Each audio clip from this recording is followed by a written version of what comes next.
City life style ఇదో స్వర్గసీమ. నిద్రపోని నగరంలో అర్ధరాత్రి దాటిన అంతులేని వినోదం, ఉల్లాసం. పూర్తి వివరాలకు చదవండి రేపటి సాక్షి హైదరాబాద్ ఎడిషన్.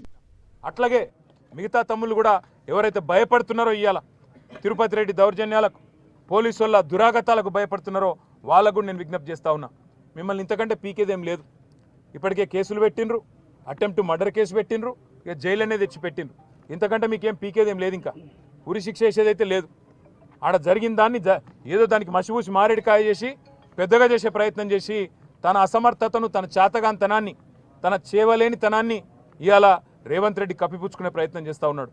ధైర్యంగా ఉండండి, ప్రజాస్వామ్యబద్ధంగా కొట్లాడదాం.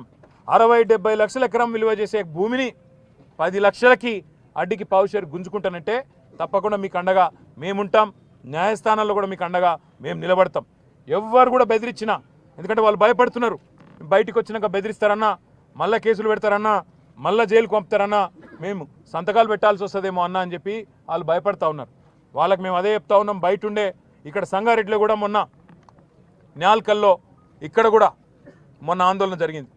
రేవంత్ రెడ్డి అనాలోచిత నిర్ణయాల వల్ల ఫార్మా సిటీ అని కేసీఆర్ పెడితే హైదరాబాద్ దగ్గర 14,000 ఎకరాలు సేకరిస్తే అది వద్దు, రద్దు, అక్కడ రియల్ ఎస్టేట్ దందా చేస్తా, మా అన్నగాన్లకు అక్కడ మా తమ్ముళ్లకు నేను భూముల స్థాపన చేస్తా, ఫార్మా విలేజ్ల పేరిట ఇక్కడ సంగారెడ్డి జిల్లా న్యాల్కల్లో, అక్కడ కొడంగల్లో, ఇంకా అట్లనే మిగతా తెలంగాణలో కూడా ఒక 20 ఫార్మా విలేజ్లు పెడతా అని చెప్పి ఏదైతే ఇవాళ రేవంత్ రెడ్డి కొన్ని వికృతమైన అనాలోచితమైన ఆలోచనలు చేస్తూ ఉన్నాడో, ఈ విషయంలో సంగారెడ్డి రైతులైనా సరే, న్యాల్కల్ రైతులైనా సరే, కొడంగల్ రైతులైనా సరే ధైర్యంగా ఉండండి. మీకు బీఆర్ఎస్ ఉన్నది, మీకు కేసీఆర్ ఉన్నాడు, మర్చిపోవద్దని చెప్పి నేను విజ్ఞప్తి చేస్తా ఉన్నా.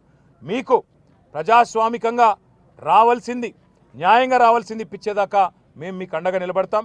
వీళ్ళు ఎన్ని అక్రమ కేసులు పెట్టినా, ఎన్ని అక్రమ నిర్బంధాలు చేసే ప్రయత్నం చేసినా తప్పకుండా అవి మేము ఎదుర్కొంటాం. ఇవాళ సంగారెడ్డి కేంద్ర జైల్లో ఇవాళ వాళ్ళందరినీ కలిసిన తర్వాత మాకు అనిపించింది ఒకటే, తప్పకుండా ఈ ప్రభుత్వం పేదవాడి ఉసురు తాకి, పేదవాడి కన్నీళ్లలోనే ఇవాళ గిరిజన బిడ్డలు కన్నీళ్లు పెడతా ఉంటే అన్నా మమ్మల్ని కొట్టినారు చూడు అంటే వాళ్ళు నిజంగా కూడా ఒక్కొక్కరు ఇప్పుడే అనిల్ జాదవ్ చెప్పినట్టు 30-40 కిలోలు కూడా లేని పిల్లలు, వాళ్ళు పాపం మాల్ న్యూట్రిషన్తో బాధపడే పిల్లలు, బట్టలు కూడా చక్కగా లేవు. వాళ్ళు కలెక్టర్ను కొట్టినరు, అటెంప్ట్ మర్డర్ అని పెట్టడానికి నీకు మనసెట్లా ఒప్పింది రేవంత్ రెడ్డి అని నేను అడుగుతా ఉన్నా. చేతనైతే మాతోని కొట్లాడు, చేత అయితే రాజకీయ నాయకులుగా మాతోని తలపడు, అంతేగాని పేదలకు ఈ రకమైన కష్టం కలిగించవద్దు.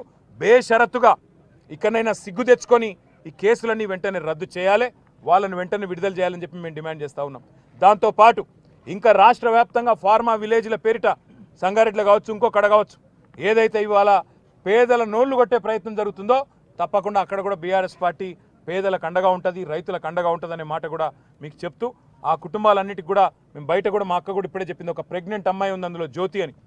రేపు సత్యవతి రాథోడ్ గారు స్వయంగా ఆ అమ్మాయిని హాస్పిటల్ కూడా తీసుకొని పోతా ఉన్నారు. ఇది బీఆర్ఎస్ పార్టీ యొక్క మానవత్వం. ఇవాళ బీఆర్ఎస్ అనే పార్టీ ఈ రాష్ట్రంలోని పేద వర్గాలందరికీ అన్ని రకాలుగా అండగా ఉంటుంది. ఏ కష్టం వచ్చినా మేము ఉంటామనే మాట మళ్ళొక్కసారి చెప్తూ, మరి మీకు కూడా మీడియా మిత్రులకు గత 2 రోజులుగా ఈ సంఘటన అన్నింటిని కూడా కవర్ చేస్తున్నందుకు మీకు కూడా ప్రత్యేకంగా ధన్యవాదాలు, నమస్కారాలు. జై తెలంగాణ.